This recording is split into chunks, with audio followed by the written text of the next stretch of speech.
오늘 본문은 사도행전 6장 1절에서 7절 말씀입니다. 우리 다 같이 한 목소리로 읽어보도록 하겠습니다. 시작. 그때 제자가 더 많아졌는데 헬라파 유대인들이 자기의 가부들이 매일의 구제에 빠짐으로 agrippa 사람을 원망하니 12사도가 모든 제자를 불러 이르되 우리가 하나님의 말씀을 제쳐놓고 적대를 일삼는 것이 마땅하지 아니하니 형제들아 너희 가운데서 성령과 지혜가 충만하여 칭찬받는 사람 7을 택하라. 우리가 이 일을 그들에게 맡기고 우리는 오로지 기도하는 일과 말씀 사역에 힘쓰리라 하니 온 우리가 이 말을 기뻐하여 믿음과 성령이 충만한 사람 스데반과 또 빌립과 브로고로와 니가노르와 디몬과 바메나와 유대교에 입교했던 안디옥 사람 니골라를 택하여 사도들 앞에 세우니 사도들이 기도하고 그들에게 안수하니라. 하나님의 말씀이 점점 왕성하여 예루살렘에 있는 제자의 수가 더 심히 많아지고 허다한 제자장에 우리도 이도에 복종하니라. 하나님을 기쁘시게 하는 교회는 문제 가운데 또 성장하는 교회입니다. 항상 문제 속에서만 성장하지 않고 성장을 하죠. 그렇지만 문제가 생기면 그 교회가 얼마큼 성장했는지, 그 공동체가 얼마나 성장했는지를 알 수 있게 됩니다. 성장한다는 것을 보는 것은 기쁜 일이죠. 우리 교회 아이들 보면 참 기뻐요. 아이들이 성장을 하는구나, 감사가 되고 기쁨이 됩니다. 그런데 아이들이 보면 그냥 성장하지 않습니다. 아픔이 있고 또 그 아픔을 잘 견디고 그 아픔의 문제가 해결이 되면 성장하죠. 시편 119편 71절을 보면 이렇게 이야기합니다. 읽어보겠습니다. 시작. 고난당한 것이 내게 유익이라 이런 말미암아 내가 주의 율례들을 배우게 되었나이다. 고난당하는 것이 우리에게 유익인 이유는 우리가 그 고난을 통해서 하나님 아버지를 배우게 되기 때문이죠. 시편 119편 67절도 같이 한번 읽어보겠습니다. 시작. 고난당하기 전에는 내가 그릇 행하였더니 이제는 주의 말씀을 지키나이다. 문제가 유쾌한 건 아니죠. 그렇다고 해서 그 문제를 우리가 회피하거나 무시할 수도 없다는 것을 우리는 알아야 됩니다. 예수님이 제자들에게 교회를 맡기고 하늘로 승천하셨을 때 하나님께서 또 예수님께서 교회에 사명을 맡기시고 가시면서부터 교회에서 문제는 있어 왔다라는 것을 사도행전을 보면 알 수 있습니다. 여러분, 문제 없는 인생은 없죠. 문제 없는 인생을 만나려면 무덤으로 가라. 인생이 끝나야 문제가 없는 겁니다. 그런데 초대교회가 처한 첫 번째 문제는 예수님의 부재였습니다. 예수님께서 하늘로 승천하시면서 약속하신 그것을 위해서 모여서 기다려라 라고 얘기하셨을 때 제자들은 모여서 기도하면서 성령을 기다려야만 했습니다. 언제 오신다, 어떻게 오신다는 말씀도 없이 그냥 약속하신 성령을 기다려라. 쉬운 일이 아니죠. 무엇을 하는 것보다 더 힘든 것은 무엇을 하지 않는 일이 더 힘듭니다. 교회는 기다리면서 기도했습니다. 예수 그리스도의 부재, 또 교회를 이끌어갈 능력의 부재 가운데 그들이 할 수 있는 것은 모여서 기도하는 것밖에 없었습니다. 그래서 기도했을 때 성령이 임하고 성령의 능력으로 그들의 문제가 해결되면서 교회가 하루에 3,000명이 침례를 받고 성장하는 놀라운 성장을 맛보게 되었죠. 또한 나면서부터 안진뱅이 된 사람을 고쳐주면서 이제 교회의 영향력이 교회 밖에 있는 사람들까지 뻗치다 보니까 예수 그리스도를 죽였던 대제사장들과 사도계인들과 종교 정치 지도자들이 교회를 경계하기 시작합니다. 교회를 경계하면서 교회를 위협하기 시작하죠. 교회를 위협했을 때 교회는 또다시 문제에 직면합니다. 교회 존재에 위협을 받게 되는 거죠. 교회가 흔들릴 수 있는, 교회의 뿌리가 뽑힐 수 있는 그런 문제 속에서 교회는 기도하고 마음을 하나로 모아서 그 문제를 하나님께 가지고 나갔고 하나님께서는 그 일을 통해서 교회가 또다시 성장하게 하십니다. 문제가 있으면 그 문제를 항상 잘 풀면 성공을 하고 성장을 하는 것을 보게 됩니다. 제가 그런 간증을 한 적이 있었는데요. 군대에 있을 때 제 보직이 운전병이었습니다. 근데 그냥 운전병이 아니라 덤프트럭 운전병이었어요. 그렇게 보직을 받게 된 이유는 제가 군에 가기 전에 운전면허를 땄습니다. 따고 싶은 마음이 없었는데 어머니가 운전면허증을 따면 엄마 차를 네가 운전하게 해주겠다. 근데 저는 뭐 그런 유혹이라 그런 어떤 기회에도 운전하는 게 싫어서 나는 그냥 버스 타고 다니겠다고 버스 타고 다녔어요. 그런데 군대 가기 전에 할 게 없잖아요. 그래서 운전면허증을 땄습니다. 남자들은 보통 1종 보통을 따는데 저는 2종을 땄어요.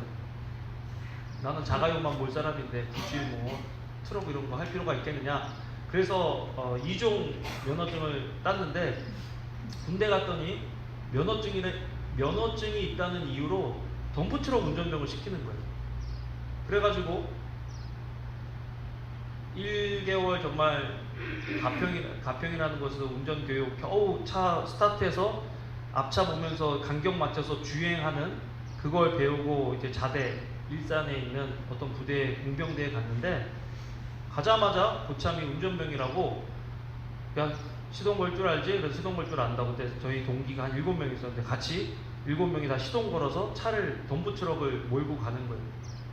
군대 차는 오토매틱이 아니라 기아 스틱을 넣는 겁니다. 그래서 그 클러치가 뭔 줄 아세요? 클러치랑 엑셀러레이터를 잘 이렇게 왔다 갔다 해야 차가 잘 가고, 언덕에서는 특별히 이 클러치랑 엑셀의 관계를 잘 맞춰야 차가 안 미끌리고 뒤로 안 미끌리고 올라가거든요. 그런데 가자마자 언덕 중간쯤에서 차 세우라 그러더니 가보라는 거예요. 근데 차가 어떻게 되겠어요? 계속 뒤로 밀리고 바닥까지 내려가서 고참이 욕하면서 내리라 그래갖고 내려가지고 고참은 가고 저는 차 뒤에서 따라가고 다 동기들이 그냥 차 뒤를 따라갔어요. 좀 뛰어갔어요. 그래서 들어갔더니 타이어를 갖고 오라고, 덤프트럭 타이어를. 그래서 보면 그 정비 공장에 덤프트럭 타이어들이 이렇게 쌓여져 있거든요.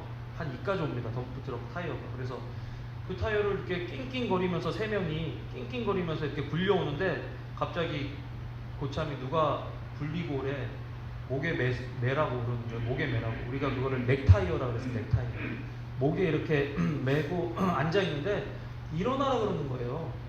그래서 이게 일어날 수 있는 것 일인가 하고 옆을 봤더니 옆에 친구가 일어나는 거예요. 목에를 메고 타이어를. 그래서 저도 일어나서 하나 하면 운전을 잘하자 그러면서 또 목 타이어를 메고 있는 거예요.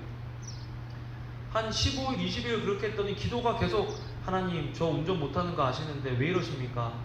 피할 길을 달라고, 다른 보직으로 바꿔달라고 일주일 동안 열심히 기도했습니다. 한 달 동안. 그런데 한 달이 지나도 변함이 없는 거예요. 저는 계속 벌 받고 있고 고참들한테 욕먹고 있고 운전을 못하고. 그래서 이러다가는 내가 죽겠다 싶어가지고 기도를 바꿨어요. 처음에는 보직을 바꿔주세요 그러다가 하나님 운전을 잘하게 해주세요. 그렇게 기도를 바꿨더니 그 다음날에 운전을 친절하게 잘 가르쳐주는 고참이 저를 불쌍히 여겨가지고 데려가가지고 가르쳐주는 거예요. 욕 안 하고 미끄러져도 안 때리고 벌 안 주고. 그래서 그렇게 해서 제가 운전을 할 수 있게 된 거예요. 그래서 제가 그때 깨달았어요. 야, 이게 문제를 회피하거나 문제를 피하는 것보다 문제를 내가 잘 다루고 반응하고 넘으면 그 다음 레벨로 올라가는구나 깨달았어요. 여러분, 한국에서 수능이라고 있죠? 미국에서는 SAT가 있죠? 대학교 들어가려면 그냥 들어가야 되는 게 아니라 문제를 풀어야 들어갈 수 있습니다. 우리 인생에도 우리 교회에도 우리 앞에 문제가 없으면 좋겠지만 우리가 성장하기 위해서, 우리가 지경이 넓혀지기 위해서는 문제를 풀어야 할 때가 있다는 것입니다. 그래서 우리는 인생에서 문제를 만나면 좌절하거나 낙심하거나 화를 내지 말고 그 문제를 잘 다룰 수 있어야 돼요. 그리고 그 문제를 잘 풀면 우리가 성장하죠. 초대교회는 문제가 있을 때마다 그 문제를 잘 풀었고, 그래서 그 문제 후에는 교인의 숫자가 더하더라, 믿는 사람들이 많아지더라라는 그런 말들이 항상 있는 것을 보게 됩니다. 그래서 문제가 아니에요. 문제를 풀 수 있는 능력이 없는 게 문제고, 문제를 해결할 수 있는 지혜가 없는 게 문제입니다. 그래서 혹시 우리 가운데 문제 가운데 있으신 분들, 고난과 고립과 또 어려움 속에 있는 분들은 오늘 말씀을 통해서 어떻게 내가 문제를 해결할 수 있을지 우리 함께 말씀을 통해서 배워보기를 원합니다.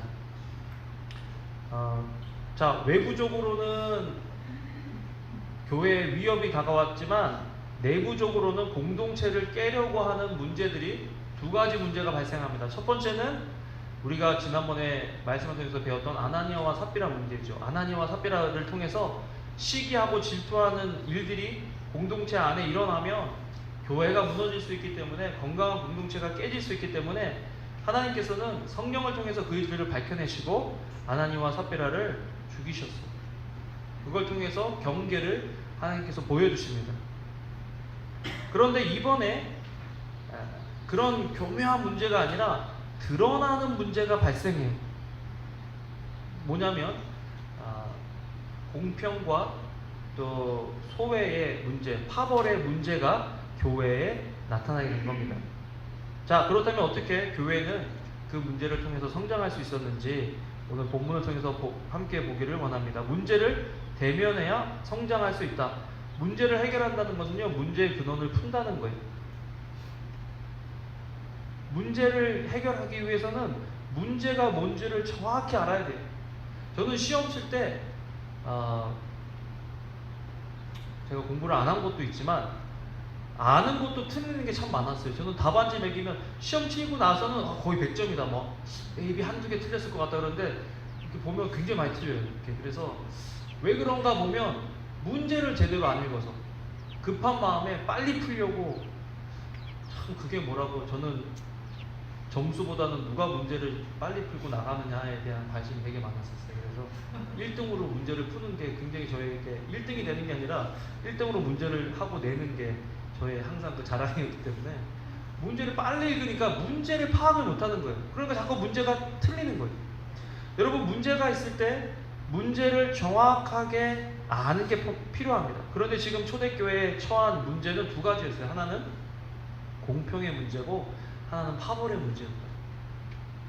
사도행전 6장 1절 같이 한번 읽어보겠습니다. 시작. 그때 제자가 더 많아졌는데 헬라파 유대인들이 자기의 가부들이 매일의 구제에 빠짐으로 히브리파 사람을 원망하니, 예루살렘의 교회는 헬라파 유대인과 히브리파 유대인으로 구성되어져 있었습니다.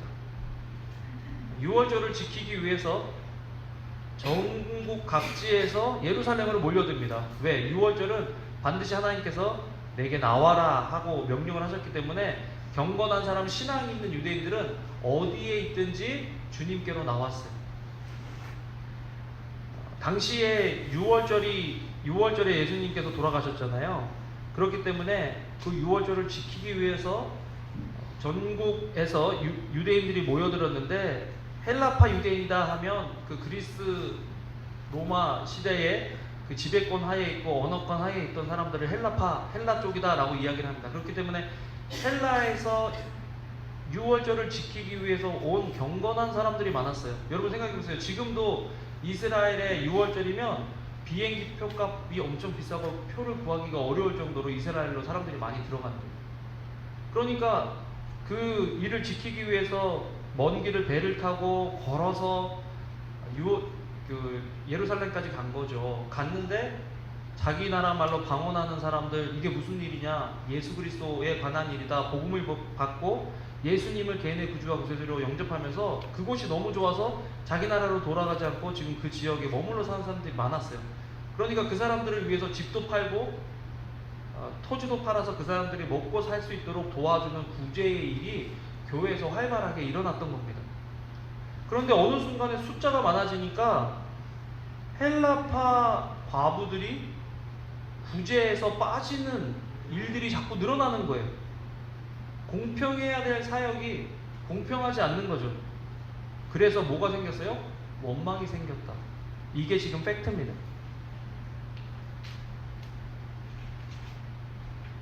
또 다른 문제는 교회 안에 파벌이 있다는 거예요. 무슨 파예요? 헬라파랑 히브리파. 교회에 파벌이 있으면 좋을까요? 안 좋을까요? 뭐 안 좋을 수도 있고 또 좋을 수도 있고, 좋다기보다는 그렇게 나쁜 것 같진 않아요. 지금 이거 보면, 자세히 보면요, 제자들이 지금 이 두 가지의 문제를 풀 때 다른 방법으로 이 문제를 풀어요. 공평의 문제는 즉시 풉니다. 그런데 파벌의 문제는 즉시 풀지 않아요. 왜? 문화가 섞인다는 것은 언어가 섞인다는 것은, 기질이 맞지 않는 사람이 섞인다는 것은 그렇게 금방 일어날 수 있는 일이 아니기 때문에 그래요. 우리 부부들은 그런 거 뭐 사랑해서 결혼한다고 해서 이때까지 한 번도 안 싸우신 분들 있어요? 다 싸우잖아요. 가족도 싸우는 판인데 생판 모르다가 만나서 서로 같이 살면 왜 안 싸우겠어요? 교회도 마찬가지인 거예요. 교회도요, 마음이 맞는 사람들이 있어요. 이 사람 만나면 마음이 편해지고 술술술 얘기가 잘 나오는데, 어떤 사람을 만나면 악하다 착하다를 떠나서 기질적으로 안 맞는 사람들이 있어요. 그러면 그 사람들을 붙여놓잖아요. 그러면요, 뭐 복음 받았으면, 하나님 사랑하면 서로 사랑해야지 그러잖아요. 근데 그게 그렇게 빨리 이루어질 수 있는 게 아니에요. 우리 이번에 선교사님들 만났는데, 어떤 선교사님들은 뭐 20년 만에 만나고, 어떤 선교사님들은 뭐 10몇 년 만에 만났는데, 제가 10몇 년 전에 만났을 때는 굉장히 사이가 안 좋던 두 분이 있었는데, 이번에 식사로 가시는데 팔짱 끼고 가더라고요, 둘이서. 아무리 봐도 저는 가식적인 게 아니야. 그러니까 몸이 붙어 있어요. 팔만 붙어 있는 게 아니라 몸이 붙어 있어. 한 번만 그러는 게 아니라 계속 그렇게 해요. 이게 서로 지금 맞춰지고 있는 거죠. 지금 초대교회도 이 문제를 푸는데, 파벌의 문제, 기질적으로 문화적으로 달라서 생긴 문제는 그렇게 빨리 해결하지 않고 놔둬요. 그런데 공평의 문제는 그 자리에서 해결하더라. 지금 그 문제를 해결하기 위해서 7명의 집사를 세우는 거죠. 그래서 공평하게 부재가 갈 수 있도록 7명의 집사를 세웁니다. 근데 7명의 집사를 세울 때 뭐 아무렇게나 세우는 것이 아니라, 사도들이 너희들 중에 7명을 택하면 우리가 안수하고 일을 넘기겠다, 부재하는 일을 맡기겠다라고 이야기를 하죠. 우리 교회도 내년에는 집사를 선출하려고 합니다. 저에게 있어서 고민은 집사의 수준을 어떻게 할 것인가가 저에게 고민이에요. 어떤 목사님은 처음부터 확실하게 집사의 수준으로 해서 해라 라고 하시는 목사님이 있고, 어떤 분은 그냥 집사직을 사모하고 사람들에게 칭찬받고 어떤 영역들에 있어서 성장하는 것들이 나타나면 집사를 시켜라 라고 이야기를 하는데, 오늘 7 집사를 이렇게 쳐다보면 저도 그 수준에 못 들어갈 것 같아요. 집사님들 수준이 너무 높아서. 그래서 말씀을 준비하면서 나중에 후반부에 집사가 되기 위해서 한 4가지 영역에서 우리가 성장해야 될 것이 필요한데, 거기에 대한 마음이 있는 사람들은 집사로 선출해서 같이 훈련받고 성장해서 나중에 안수 집사님 될 때는 정말 훌륭한 안수 집사님을 뽑아야 되겠다 하는 그런 생각을 하게 됐어요. 그래서 여기 있는 분들은 거의 다 집사 후보들이시죠. 연습해볼까? 옆에 보고 집사님 이렇게 한번 불러보겠습니다.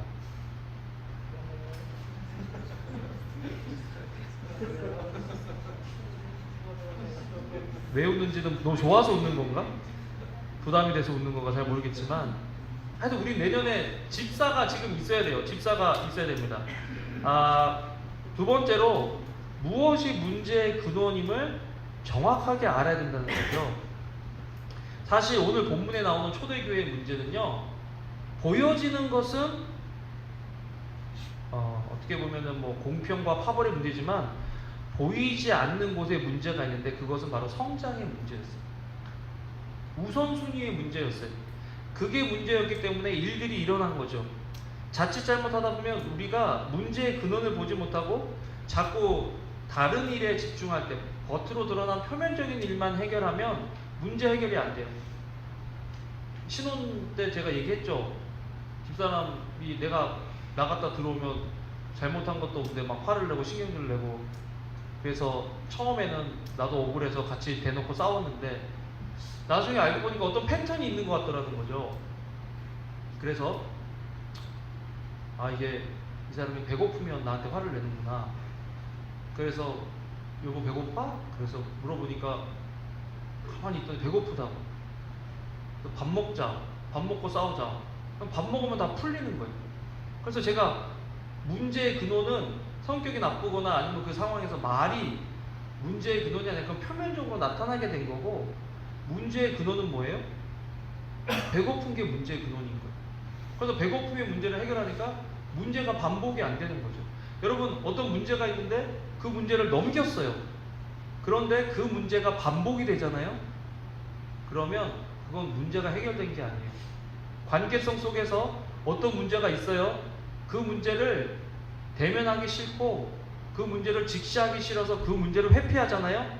시간이 지나면 그 문제가 해결될 때가 많아요. 그런데 그건 해결된 게 아니에요. 넘어간 거지. 나중에는 그 문제가 다시 나와요. 그렇기 때문에 우리는 문제를 만났을 때 문제를 직시하고 대면하고 그 문제와 대화함으로써 그 문제의 근원이 뭔지를 알아야 한다는 거죠. 지금 초대교회에서 초대교회 사도들이 겉으로 드러난 문제도 해결하지만 문제의 근원도 해결하더라는 것을 우리가 알아야 됩니다.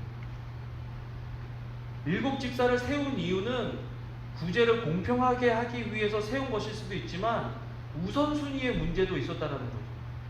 사도들이요, 그 전에는 기도하고 말씀 보고 구제하는 사역도 할 수 있을 정도로 교회의 규모가 그렇게 됐어요. 그런데 아까도 말씀드린 것처럼 지금 나타난 문제는 성장의 문제라고 말씀드렸죠. 교회가 너무 갑자기 성장하니까 이제 사도 12사도 가지고는 이게 핸들이 안 되는 거예요. 재밌는 사실은요, 12사도들이 예수님과 사역을 할 때요, 최대로 많이 사람들을 돕고 섬기고 시스템을 만들어 봤던 게 2만 명이에요. 오병이어때 5천 명을 먹였죠.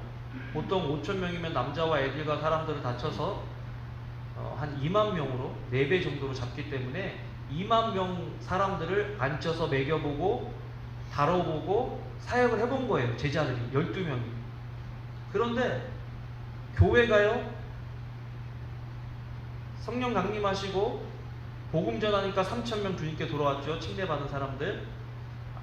병 고친 사람들, 사람 낫게 해주니까, 나면서부터 걷지 못하던 사람 낫게 해주니까 그 자리에서 5,000명이, 남자만 5,000명이 돌아왔죠. 그러니까 벌써 3,000명하고 남자만 5,000명이니까 오병이어 숫자가 같은 2만 명, 지금 2만 3천 명. 그리고 밖에서 사두개인들하고 종교지도자들이 위협을 했는데 기도와 말씀으로 하나 되니까 교회가 또 성장했죠. 그러니까 지금 적어도 2만 5천에서 3만이 넘는 교회의 사이즈가 된 거예요. 그런데 제자들은 지금 몇 명의 시스템에만 갇혀 있습니까? 2만 명 시스템에만 있는 거예요. 이 시스템이 안 되니까, 사람이 세워지지 않으니까 문제가 계속 반복이 될 수 있는 그런 상황에 놓여 있는 거죠. 그래서 제자들이 구제의 일을 제쳐놓고 안 하기 위해서 7명을 둔 게 아니라, 구제의 일도 중요하지만 사도들은 말씀과 기도의 일에 전념하라고 부르심을 받은 그 부르심이 더 중요하기 때문에 자기들은 이 일에 집중하고 구제 사역이라는 중요한 사역을 더 잘할 수 있는 7 집사를 뽑은 겁니다. 여러분, 우리 교회가 지금 한 80명에서 1년, 2년째 지금 계속 그렇게 있는데요. 저는 말씀을 준비하면서 이게 시스템의 문제구나라는 것들을 좀 보게 됩니다. 제가 다 신방 가고 제가 다 전화하고 뭐 할 수 있는 인원이 한 요 정도인 거예요. 그러니까 요 사이에서 조금 더 몇 가정 더 오면 기존에 있던 가정이나 또 그 사람들이 정착을 못하고 나가게 되는 그런 일들이 반복이 되는 거예요. 그러면서 지금 이 시스템을 잡아야 되겠다. 이 시스템을 통해서 내가 해야 되는 그런 일들에 집중하고, 또 행정이나 구제나 선교나 이런 일들은 우리 잘할 수 있는 집사들을 뽑아서 그 일들을 할 수 있도록 해야 되겠다 하는 그런 생각을 하게 된 거예요. 지금 말씀이 그렇게 보여주셔야 돼요. 우선순위가 뭐냐? 우선순위는요, 우리의 부르심이에요. 집사들이 나도 말씀과 기도할 거야, 왜 나만 이런 일들을 하면서 불평불만을 내가 들어야 돼, 나도 말씀하고 기도하고 요거만 할 거야, 그랬으면 이 교회가 안 세워지는 거예요. 여러분, 집사들은요, 세워지는 목적이 교회를 위한 것이고, 또 사도들을 위해서, 목사가 말씀 전하고 기도하는 사역에 집중할 수 있도록 여러분들을 세워주는 거예요. 우리 팀장들 밥 맨날 픽업한다고 수고 많죠. 팀장들이 왜 그런 일, 내가 왜 이런 일을 해야 돼?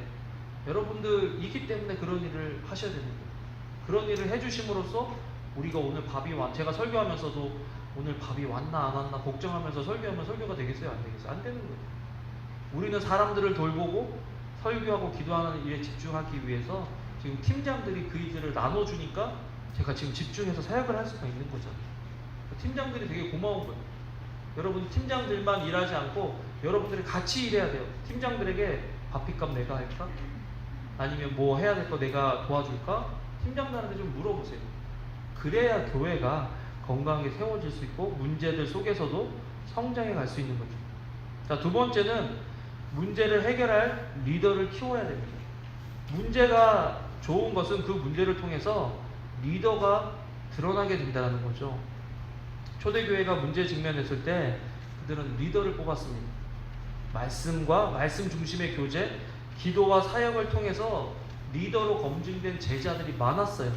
그러니까 지금 사도들이 제자들 중에서 7사람을 선택해서 뽑으라는 거예요. 7사람. 그런데 어떻게 7사람을 뽑느냐, 그 기준이 참 좋아요. 첫 번째는 지혜가 충만하다. 성령이 충만할 때 지혜가 우리에게 임하죠. 여러분 세상적으로 지혜로운 사람도 있어요. 저는 성경에서 솔로몬을 찾았습니다. 세상적인 지혜만 있던 솔로몬은 끝이 좋지 않아요. 공동체를 무너뜨려요. 솔로몬 때문에 다윗이 애써 세웠던 그 다윗 왕국이 10지파와 2지파로 나눠질 뿐만 아니라 종교적으로 두 국가가 다 분열되고 정말 종교적인 그 신앙의 힘을 잃게 만드는 일로 사용함을 받았어요. 솔로몬. 그 지혜를 가지고 하나님을 섬기는 것이 아니라 그 인간적인 지혜로 인간적인 방법으로 주변 국가들과 정략 결혼을 하기 시작한 거죠.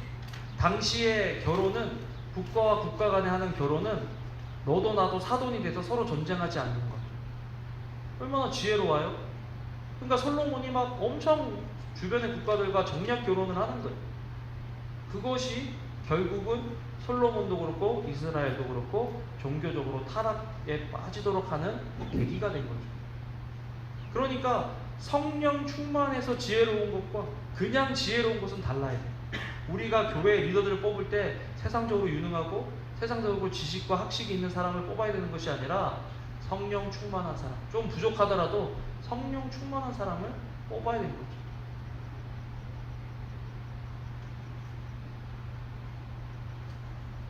저는 이렇게 목사를 하면서 우리 교인들이 저보다 더 훌륭하고 똑똑한데 내가 왜 목사냐, 그런 질문들을 참 많이 해요.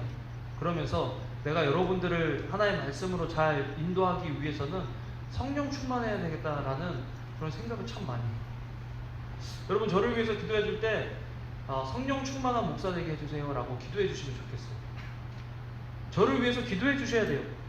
저를 위해서 기도해 주셔야 저에게 나오는 메시지가, 저로부터 나오는 그런 말들이 하나님의 말씀이 되는 거죠. 저를 위해서 기도해 주지 않으면요, 제 개인적인 생각이나 욕심이 나올 수 있단 말이죠.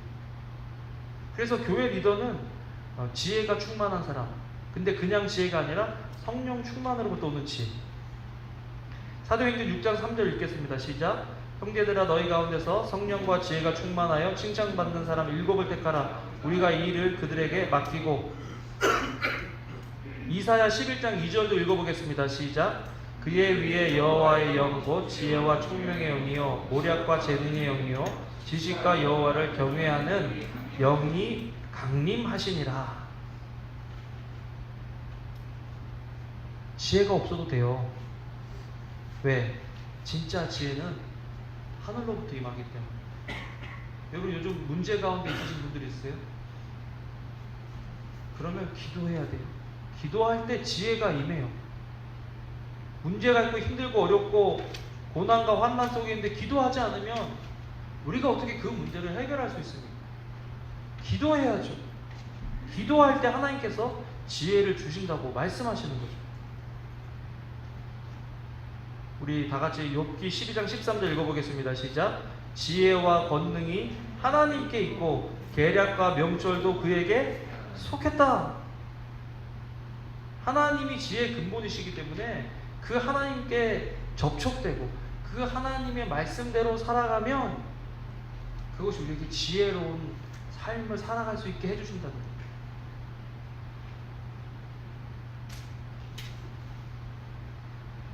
야고보서 1장 5절 재준 형제가 한번 읽어보겠습니다. 너희 중에 누구든지 지혜가 부족하거든 모든 사람에게 후히 주시고 후리지 아니하시는 하나님께 구하라 그리하면 주시리라. 아멘. 기도하라는 거예요. 너희 중에 누구든지 지혜가 부족하거든 꾸짖지 아니하시고 후히 주시는 하나님께 구하라는 거예요. 그냥 주시는 게 아니라 넉넉하게 주신다는 거예요. 사업할 때 지혜가 필요해요? 필요하지 않아요? 사업할 때 지혜가 필요해요. 공부할 때, 직장에서, 부부관계 속에서, 자녀를 양육할 때, 어떤 사람과의 관계성 속에서 우리는 지혜가 필요한데 우리 스스로 그 일을 해결하려고 하지 말고 기도할 때 하나님의 지혜가 생긴다는 거예요. 하나님의 지혜가 생긴다. 따라해 봅시다. 주님, 저에게 지혜를 주세요. 성령 충만할 때 지혜가 우리 속에 있다는 거죠. 잠언 9장 10절에서는요, 여호와를 경외하는 것이 지혜의 근본이다. 거룩하신 자를 아는 것이 명철이다. 힘들고 어려운데 기도하라 그러면 진짜 황당하죠. 아니 지금 바빠 죽겠고 지금 큰일이 긴박한 일이 이 앞에 있는데 기도하고 말씀 보라니. 그런데 지혜 없이 기도하면, 지혜 없이 일하면, 기도하는 게 지혜 없이 일하면 오히려 더 멀리 갈 수 있다는 거예요. 여러분, 길을 잃었는데 헤매고 돌아다니고 빨리 움직이는 것은 인간밖에 없대잖아요. 짐승들은요, 길을 잃으면 그 자리에 있으면서 쉬면서 뭔가를 찾는다는. 근데 우리는 가만히 있지 못해서 막 돌아다니는 거예요. 제가 말씀드렸죠. 길을 잃었을 때 목표점을 정해놓지 않으면 아무리 열심히 돌아다녀도 그 반경 몇 킬로를 빙빙빙빙 돈대요. 우리가 그렇게 돼 있어요. 구조가. 그렇기 때문에 저 산이면 산, 저 별이면 별, 그거를 정해놓고 가야 되는 거예요. 인생에 우리가 문제를 만날 때, 길이 막히고 길을 잃었을 때 우리가 해야 될 것은 기도를 통해서 하나님께서 우리에게 주시는 그 목표점을 찾고 그 길로 나아가야 한다는 거죠. 기도하는 사람에게 그 길을 보이신다는 거예요. 기도하는 사람에게 그 지혜를 주신다는 거죠. 기도합시다. 아멘. 기도해야 돼요. 두 번째로 믿음이 충만해야 된다. 교회의 리더는요, 믿음이 충만해야 돼요. 문제를 해결하기 위해서는 믿음이 필요합니다. 여러분, 제자들은요, 믿음이 충만한 자를 리더로 뽑았어요. 사도행전 6장 5절 읽겠습니다. 시작. 온 무리가 이 말을 기뻐하여 믿음과 성령이 충만한 사람 스데반과 또 빌립과 브로고로와 니가노르와 디몬과 바메나와 유대교에 입교했던 안디옥 사람 니골라를 택하여 믿음과 성령이 충만하다.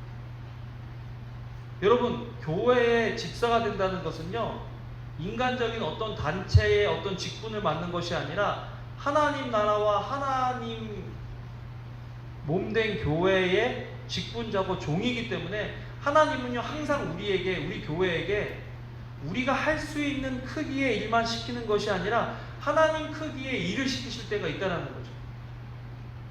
그런데 믿음이 없으면 하나님이 하나님 크기의 일을 우리에게 맡기셨을 때 물러나게 되고 주저앉게 될 수 있다는 겁니다. 그렇기 때문에 우리에겐 믿음이 필요한 거예요. 성령이 충만할 때 나타나는 열매 중에 하나는 믿음이 충만해진다. 요즘 우리는 무엇에 대한 믿음이 있는가? 이번에요, 그 선교사님들이 전국 각지에서 이제 각 나라에서 오셔가지고 어떤 분은 독일에서 오시고 어떤 분은 캐나다, 어떤 분들은 중국 이렇게 오셔서 교제를 하는데요. 야, 어떤 독일에 있는 선교사님은 교회를 개척했는데 그 마을과 그 지역에 한국 사람이 총 합쳐서 40명인 거예요.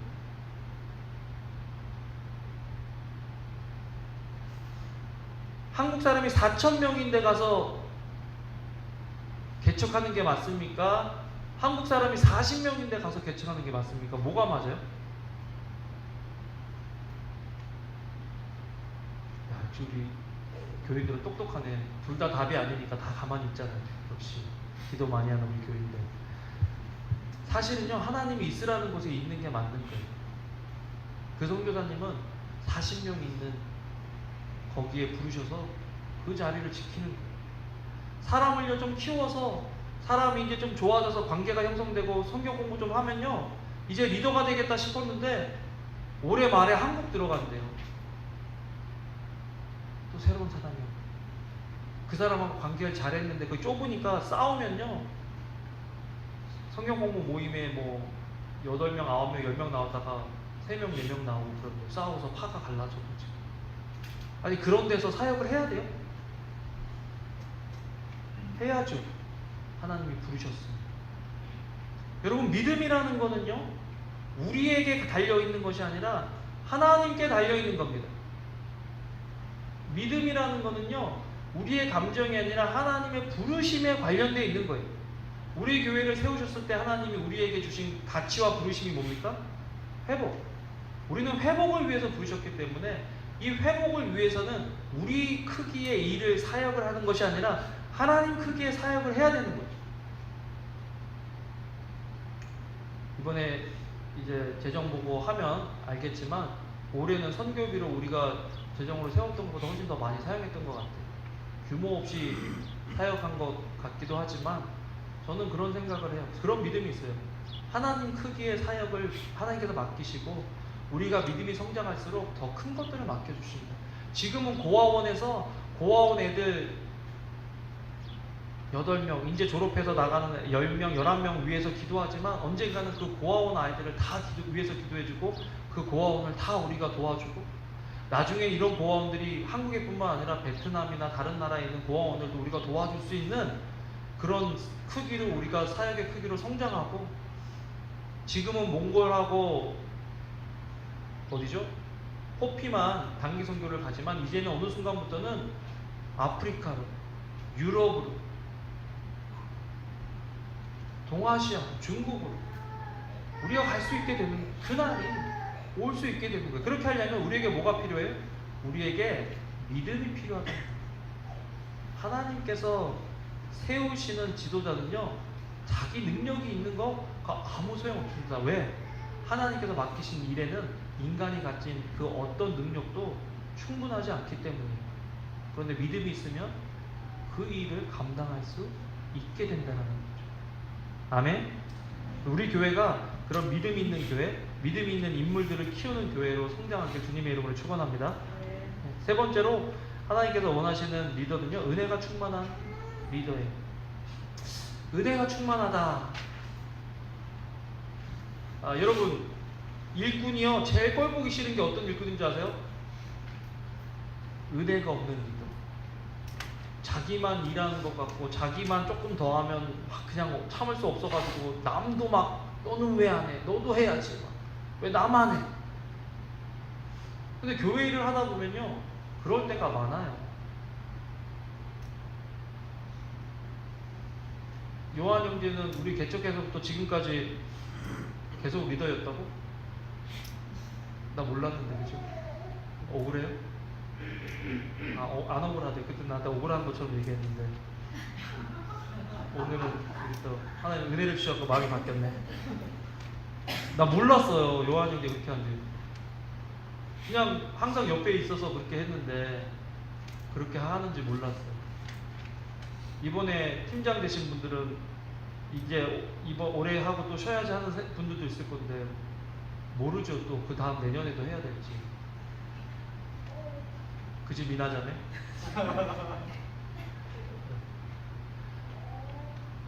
아니 그러게요. 뭐 하면 알아나 주나 칭찬이라도 하나 왜 안 하냐고 그렇게 불평불만 원방이나 듣지 뭐 좋은 소리 들어요.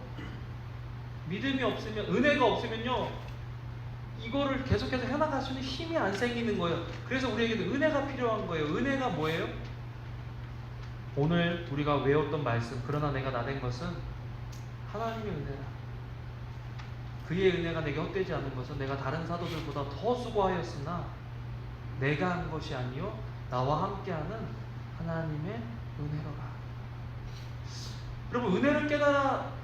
그 은혜 때문에 내가 이거 자격 없는데 내가 이거 목사 자격이 없는데 하나님께서 목사로 불러주셔가지고 이 일을 하게 하시니 얼마나 감사하냐. 이번에 수영에 가서 67세 선교사님을 만났는데, 요즘 중국 사람들 컨택해서 성경 공부도 가르치고 교제도 하는데요, 다 있는 곳이 차 타고 1시간 반 정도 가는, 근데 자기 차가 없고 운전하기가 그래갖고 버스를 타고 가신대요. 근데 1시간 반 버스 타고 가서 15분 교제하고 다시 1시간 반 운전해서 오시는 거예요. 67세가 에어컨도 없어서 갈 때마다 덜컹거리고 땀 삐질삐질 나고, 갈 때 그런데 이것도 가야 되나? 1시간 반 교제하는 것도 아니고 15분 교제하고 돌아오려고 왕복 3시간을 그런 상황에서 가야 되는데, 가서 그 형제들이 너무 기뻐하는 모습을 보면서 오길 잘했다, 다음에 또 와야지, 그 마음으로 돌아온다는 거예요. 이번 여름을 그렇게 보내셨대요. 그러면서 저는 참 후회했어요. 요한 형제한테 갖고, 요한 형제 나 우리 이번에 점심 한번 같이 먹을까? 그러면 뭐 오늘은 좀 바쁩니다. 그러면요 되게 좋아요. 저기까지 안 가도 되는구나. 그리고 뭐 인교 형제, 내가 우리 팀장들 제가 가끔 봐야 되니까 교제합시다 막 벌써 몇 번 그랬는데 전화가 안 되면 기뻐요. 내가 전화했는데 전화 안 받으니까 또 그걸로 안 가도 되는구나. 회개했습니다. 회개. 이게 사실은 나의 부르심을 지키는 그것이 은혜인데, 그 선교사님이요 이번에 거기 참석하셔서요 너무 은혜를 많이 받으신 거예요. 그러면서 셋째 날인가 넷째 날에 그렇게 말씀하는 거예요. 목사님, 저희 아버님 목사님인데, 목사님 저 이번에 와서 하나님을 향한 첫사랑을 회복한 것 같아요. 은혜예요 아니에요? 은혜인 거예요. 우리에게 그런 은혜가 있어야 된다. 우리의 리더들은 저를 비롯해서 우리가 그 은혜를 경험한 사람이 되어야 자랑하거나 다른 사람 비교해서 힘들어하지 않고, 나 같은 사람을 리더로 써주시고 사용해 주시니 감사합니다 주님, 그런 사람이 리더가 되어야 된다는 거죠. 마지막으로요, 리더는요 권능이 충만해야 돼요. 권능은요 두나미스, 힘이죠.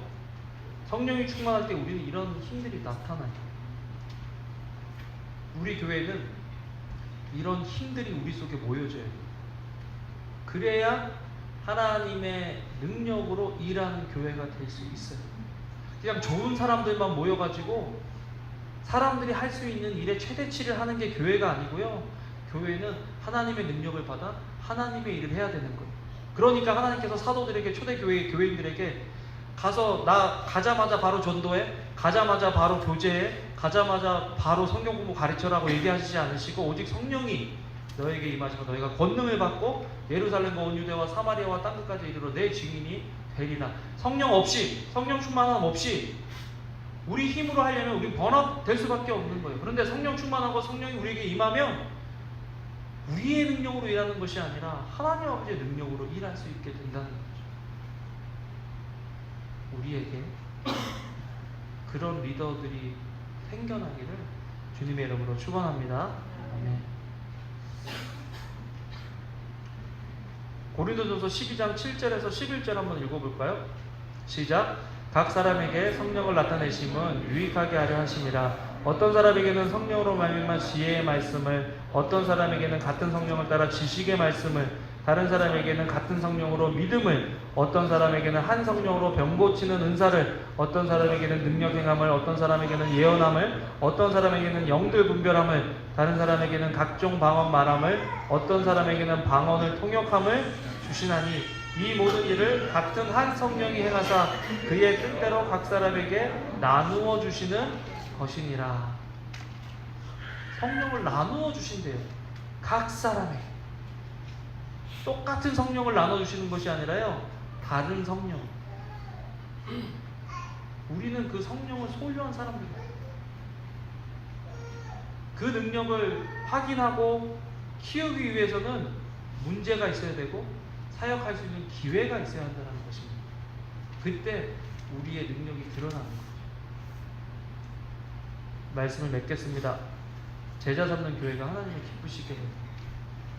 결국 문제라는 것은요, 우리를 훈련시키고 제자 삼기 위한 하나님의 도구라는 것입니다.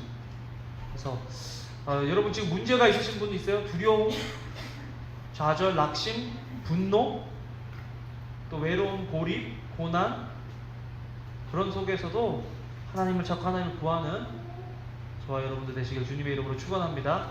아멘. 기도하겠습니다. 하나님 감사합니다. 주님 사랑합니다. 문제를 두려워하는 것이 아니라 문제 가운데 하나님을 경험하고 만나는 저희들 될 수 있도록 주여 도와 주시옵소서. 감사를 드립니다. 예수님 이름으로 기도합니다. 아멘. 아멘.